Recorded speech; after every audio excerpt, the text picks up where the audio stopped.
చెయ్యి, ఫోన్ చెయ్యి. నేను చెయ్యనండి. చేస్తావా లేదా?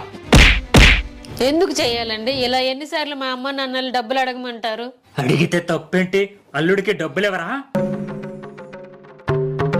మనం ఏదైనా కష్టములు ఉంటే ఇస్తారు, లేదా ఇల్లు కొన్నా భూమి కొన్నా వ్యాపారం పెట్టినా సాయం చేస్తారు. అది వాళ్ళకి వీలుంటేనే.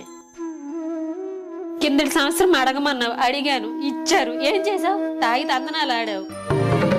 6 నెలల క్రితం అడిగాము, నా ఏడుపు చూసి ఇచ్చారు. ఏం చేసావు? బెట్టింగ్లు ఆడి దొబ్బెట్టావు. పని పాట చేయక తాగుతూ బెట్టింగ్లు ఆడుతూ ఇంటిని కూడా తాగెట్టెట్టావు. పిల్ల ఇన్నేళ్ళు అవుతుంది, ఇంకా అత్తమామల్ని అడగడం ఏమిటి? నీకు సిగ్గులేదా? రేపు మన కూతురికి పెళ్లి చేసి పంపాక మన అల్లుడు కూడా మీలాగే చేస్తే మాటి మాటికి డబ్బులు అడిగితే మీరిస్తారా?